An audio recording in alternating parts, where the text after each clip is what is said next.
예, 오늘 말씀의 제목 따라해 보실까요? 고난을 넘어 승리한 사람. 고난을 넘어 승리한 사람.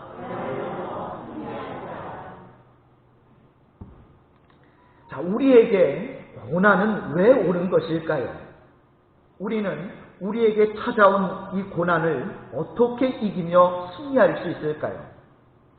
자, 모든 사람은 저마다 고통과 상처를 안고 사는데 어떻게 하면 이런 상처를 이길 수 있을까요?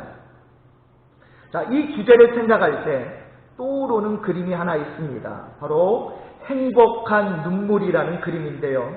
우리 화면을 통해서 행복한 눈물이라는 그림을 한번 보겠습니다. 여러분 보신 분도 있으시죠? 예. 자, 이게 바로 행복한 눈물이라는 그림인데요. 한때 이 그림은 사회적 논란을 많이 일으켰습니다. 주로 법적인 문제 때문에 논란이 있었는데요.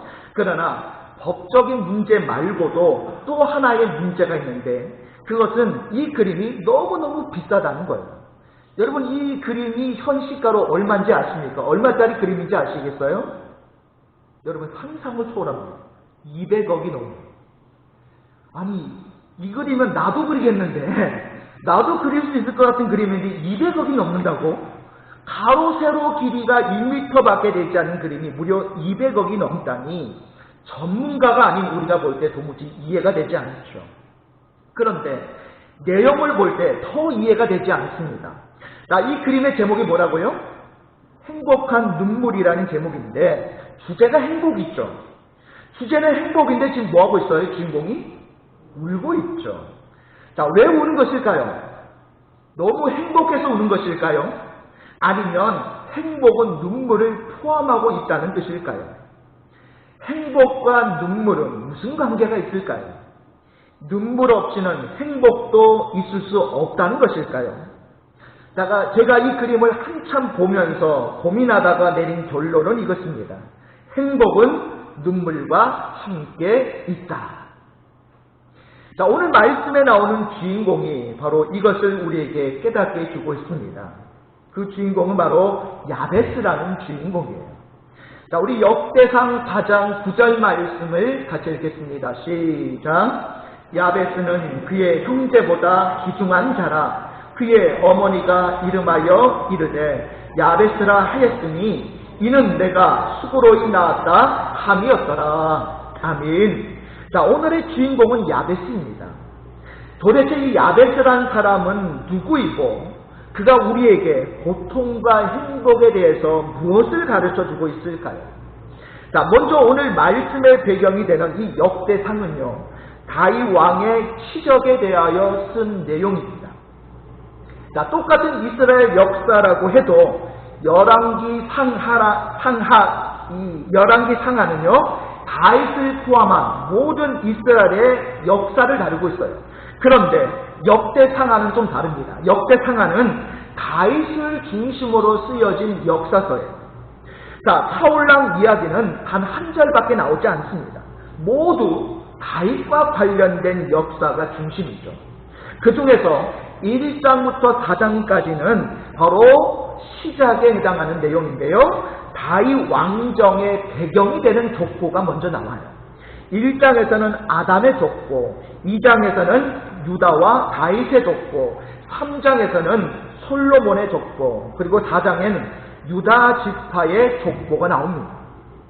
자, 대략 600여 명이 나오는데 그 중에서 2절 이상 자세하게 언급된 사람은 유일하게 야베스밖에 없어요.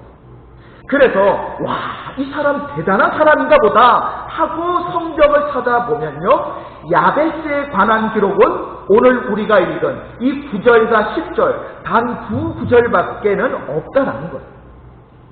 그 두 구절도 어머니가 그를 고통스럽게 낳았다는 것과 그가 하나님께 기도했다는 기록밖에는 없습니다.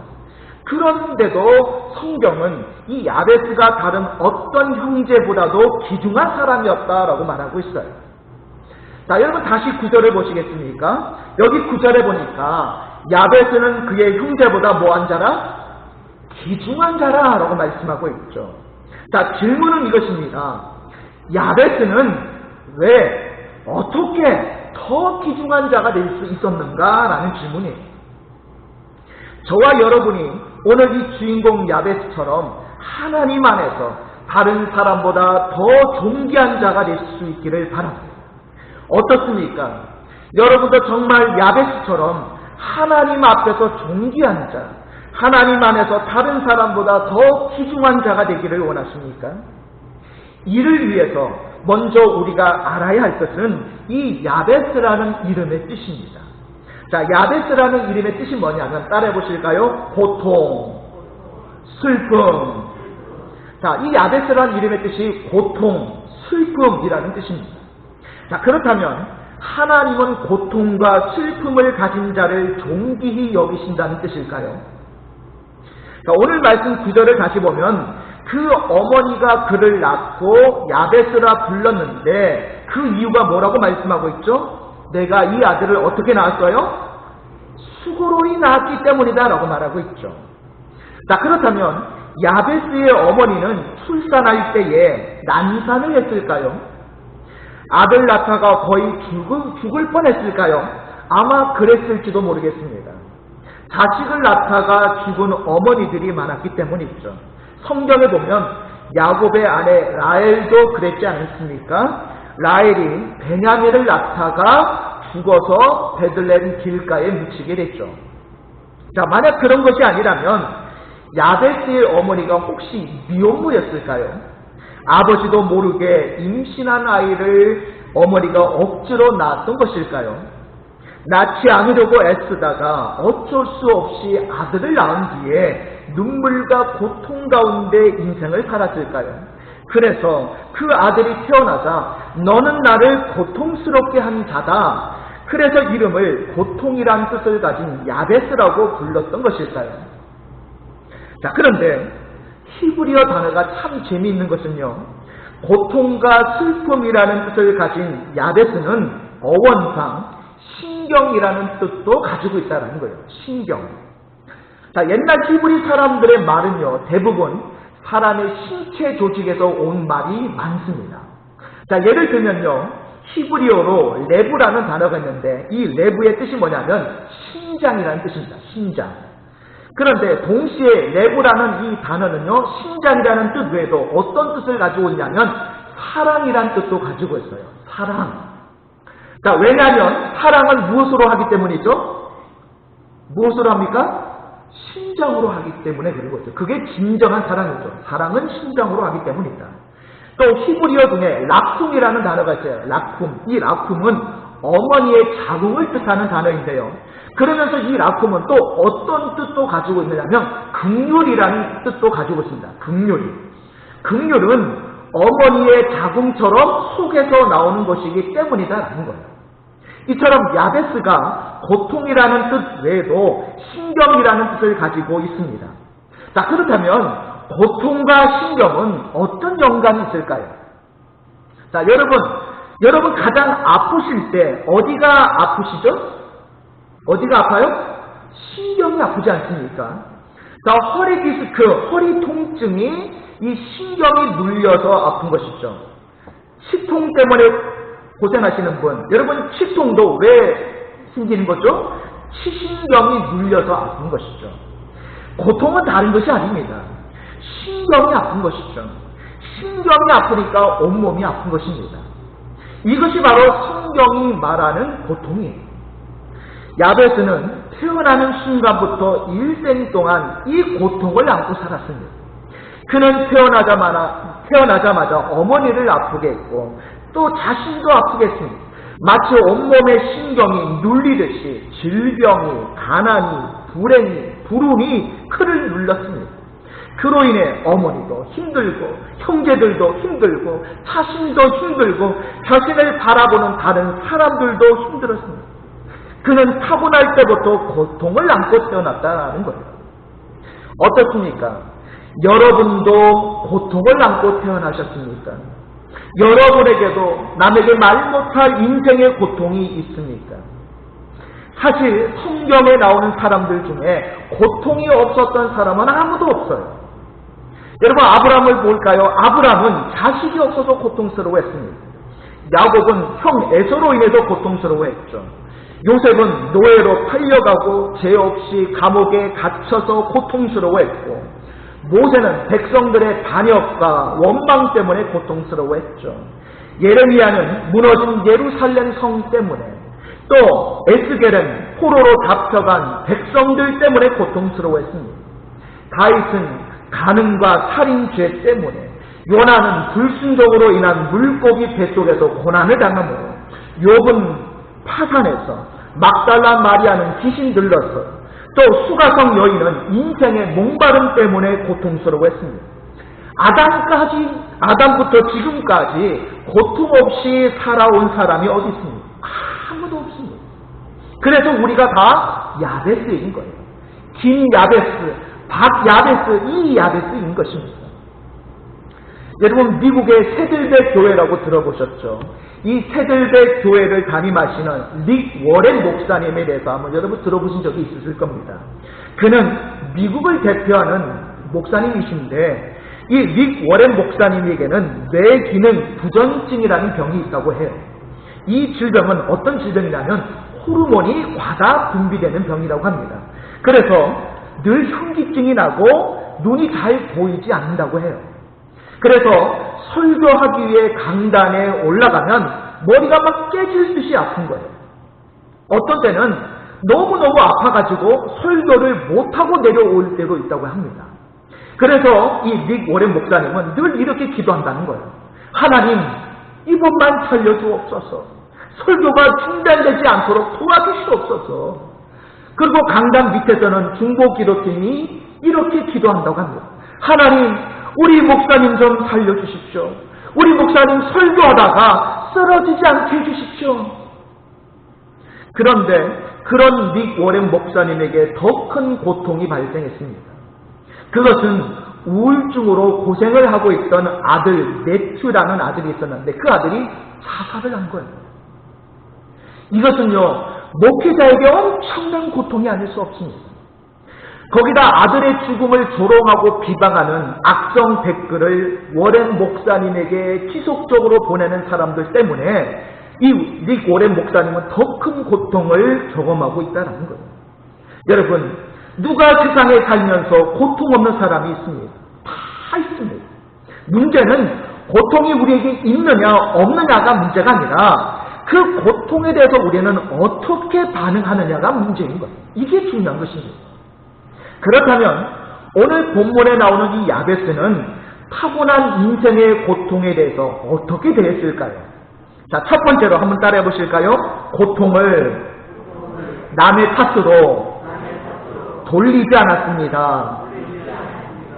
자, 야베스를 제가 묵상하면서 발견한 첫 번째는요, 야베스는 자신의 고통을 다른 사람의 탓으로 돌리지 않았다는 거예요. 사람에게 있는 거의 본능 같은 것이 있습니다. 그것은 나에게 있는 이 현실적인 고통의 원인을 찾는다는 거예요. 그리고 누구에겐가 그 고통의 원인을 전가시킨다는 것입니다. 그래서 대부분의 책임의 원인이 가족, 친구, 동료일 때가 많죠. 그런데 성경을 아무리 봐도 야베스는 자기 고통의 책임을 누구에게 전가시킨 적이 없습니다. 아하, 내 고통은 아버지 때문이다, 어머니 때문이다 라고 말하지 않았습니다. 이것이 야베스가 문제를 해결한 출발이었죠. 우리 시대의 가장 큰 질병 중에 하나는 나의 고통을 남의 탓으로 돌린다는 것. 내가 못 배운 것은 부모 탓이다. 내가 출세하지 못한 것은 부모가 제대로 가르치지 않아서 그렇다. 내가 가난하게 된 것은 아버지 때문이다.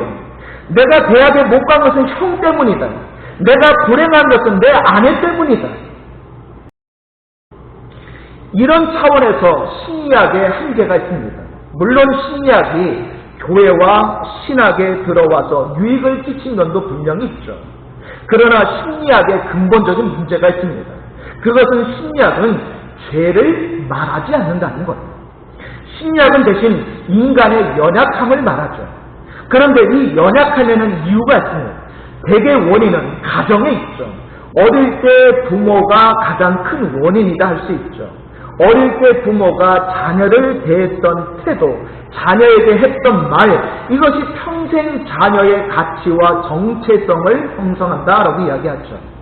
좋습니다. 그 말도 충분히 일리가 있습니다. 그렇다면 자녀는 책임이 없습니까?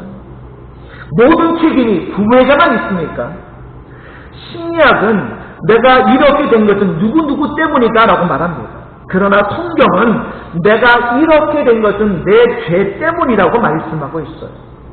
시편 51편 3절에 무릇 나는 내 죄가를 아오니 내 죄가 항상 내 앞에 있나이다 라고 말씀하고 있고요.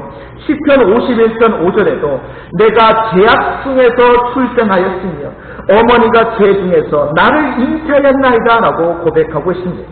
내 죄가 문제의 시작이다라는 거예요. 그래서 해결책은 무엇입니까? 시편 51편 7절에 보면 우술초로 나를 정결하게 하소서. 내가 정하리이다.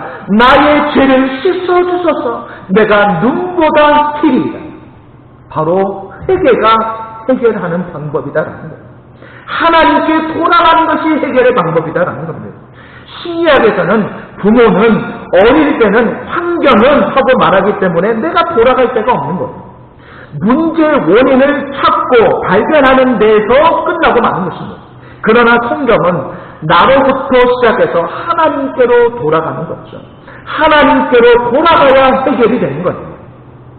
내 고통과 불행의 책임이 내게 있고 하나님이 내 죄를, 내 문제를 해결해 주신다고 믿어야 해답이 있는 것입니다.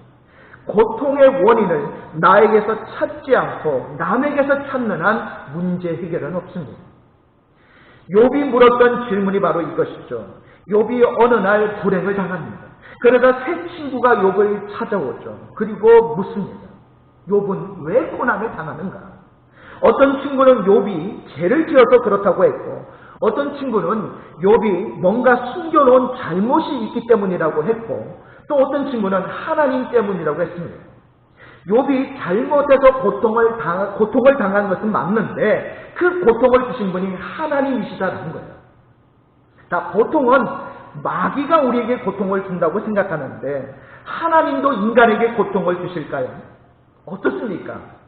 여러분 어떻게 생각하십니까? 성경적으로 하나님이 우리에게 고통을 준다는 표현은 정확하지 않습니다. 정확한 표현은 하나님이 인간에게 고통을 허락하시는가라는 것입니다. 하나님이 직접 인간에게 고통을 주는 것이 아니라 하나님이 필요하시면 인간에게 고통을 허락하실 수 있다는 것입니다. 자, 그러면 왜 하나님은 인간에게 고통을 허락하시는 것일까요? 자, 이에 대해서 영국의 C.S. 루이스가 고통의 문제라는 책에서 잘 설명을 해줬습니다. 자, 그 책에 나와 있는 그 내용을 읽어드리겠습니다.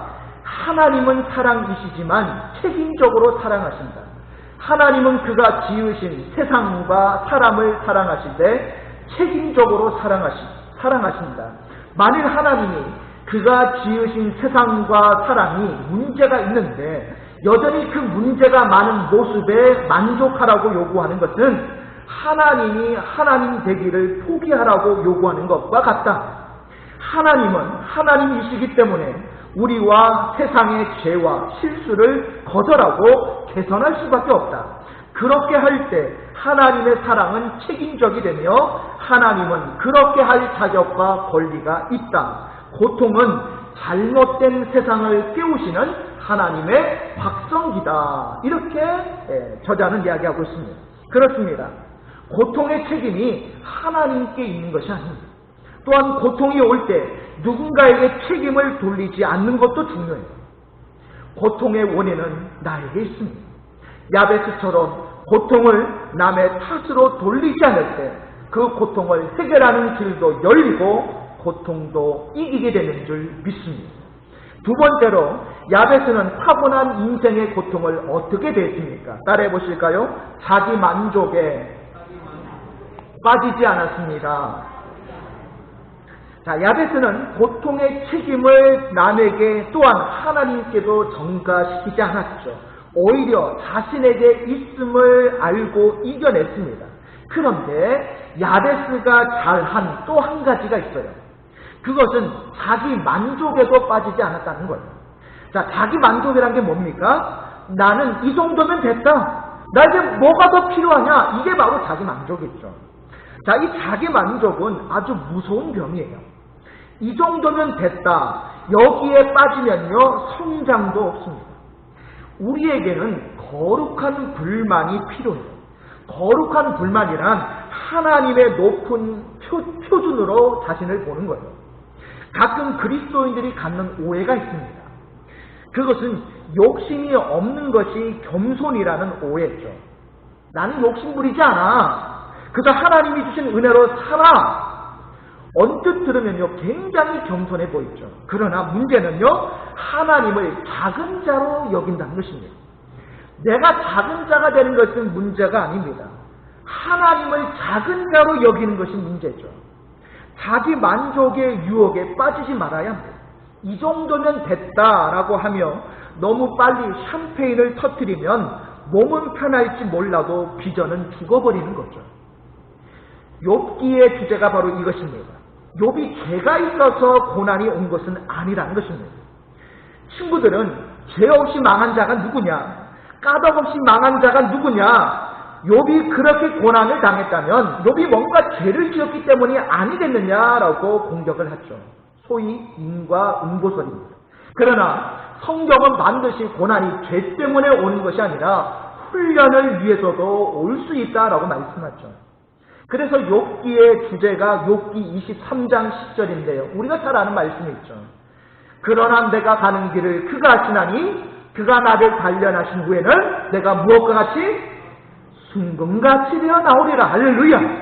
자, 여기 보면 순금이라는 이 순금이라는 말이 나오죠. 지금 하나님은 욥을 고난을 통해 순금 덩어리로 만들고 계시는 거예요. 순금으로 만들려면 어떻게 됩니까?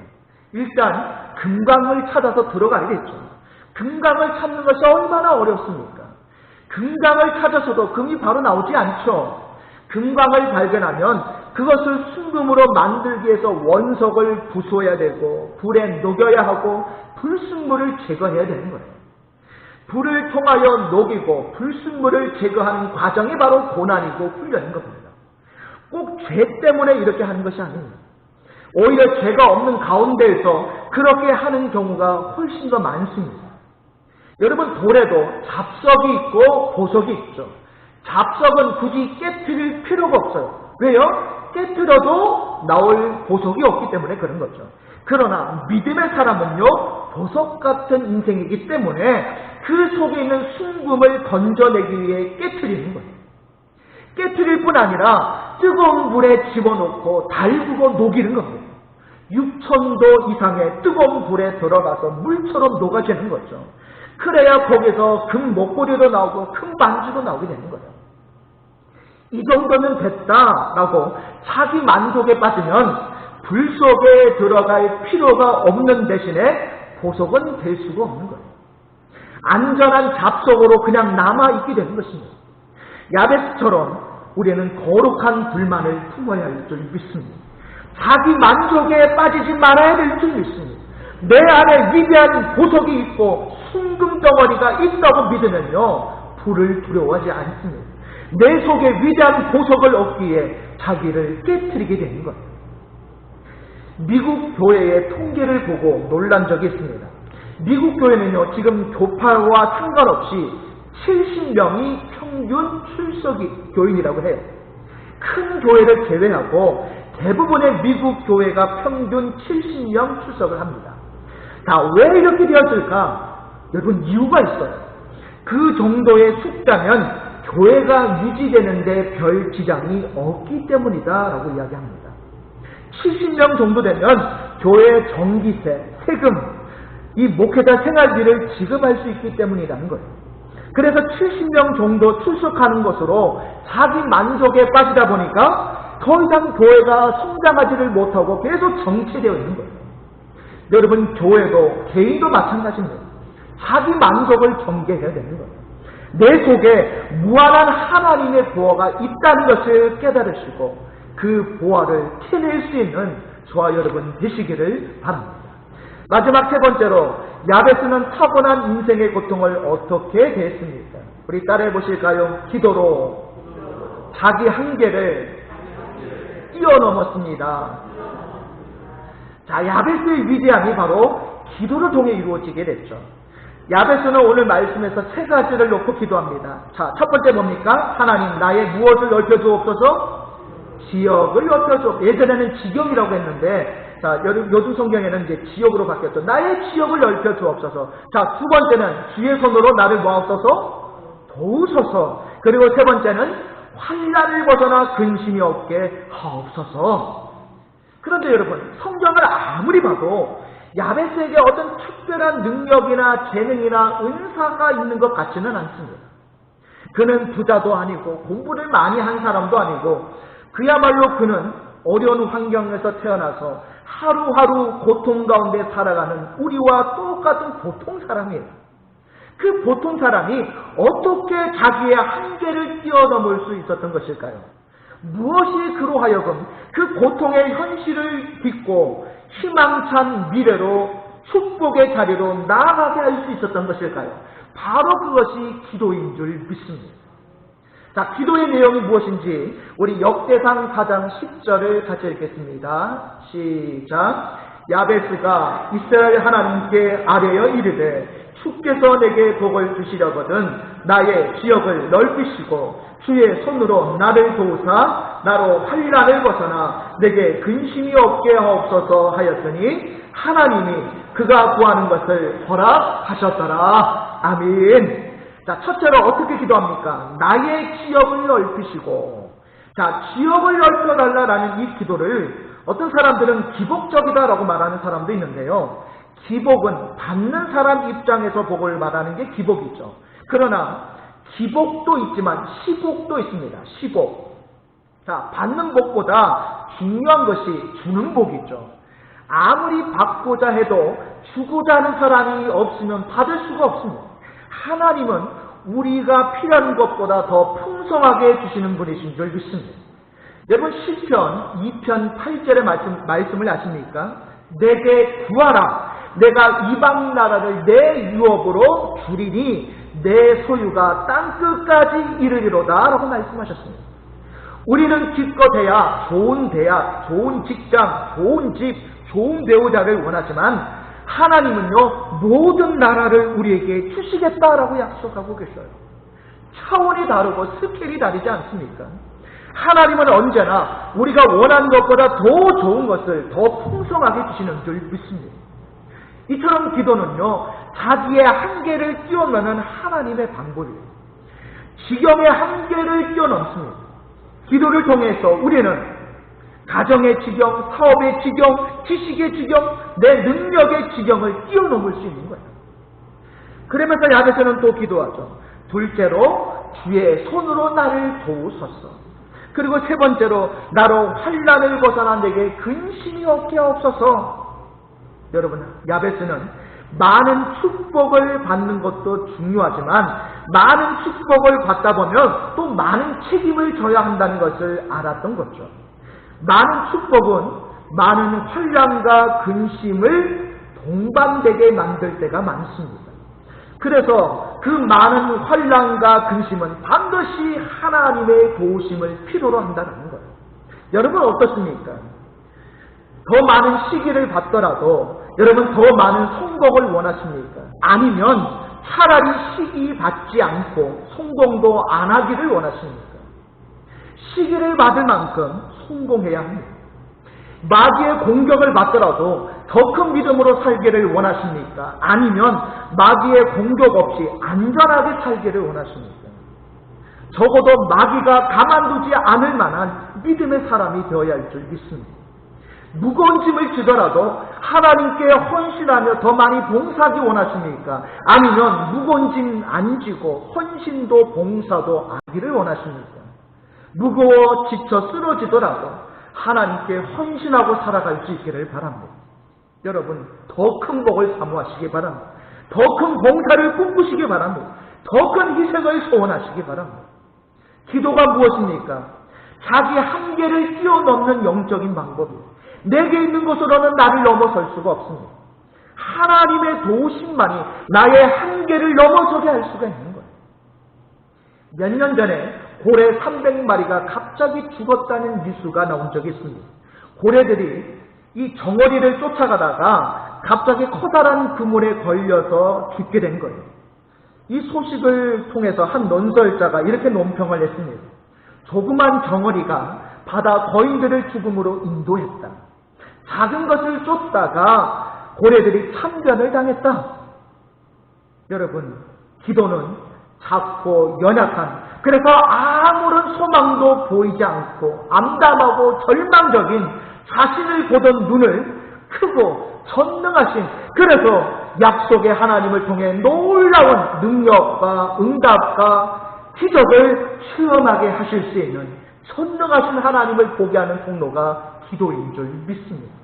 하나님의 전능하신 손이 오늘 야베스의 기억을 넓히시고 환난과 근심에서 벗어나게 하신 복을 주신 것처럼 오늘 하나님의 전능하신 손이 기도하는 저와 여러분의 삶 가운데 기억을 넓히시고 환난과 근심에서 벗어나게 하실 줄 믿습니다. 말씀을 정리합니다. 야베스는 고통 가운데 태어나 고통 속에 살았지만 그의 인생을 무너뜨리지 못했습니다. 오히려 그는 그 고통에 대해서 첫 번째 그 고통을 남의 탓으로 돌리지 않았습니다. 오히려 자기에게 있음을 하나님 앞에 인정하며 그 고통 속에서 믿음으로 견뎌냈습니다. 두 번째, 자기 만족에 빠지지 않았습니다. 그는 자기 속에 위대한 금덩어리, 순금, 보석이 있음을 알고 기쁘게 이 고통이라는 영적 훈련에 임했습니다. 마지막 세 번째로 기도로서 자기 한계를 뛰어넘었습니다. 자기보다 크신 하나님께 기도하면서 자신의 모든 한계를 뛰어넘어 하나님께서 그를 복되게 해주신 줄 믿습니다. 저와 여러분도 야베스처럼 이 세 가지를 통해 우리의 인생의 모든 고통을 뛰어넘어 승리하는 인생이 될 수 있기를 주님의 이름으로 축복합니다.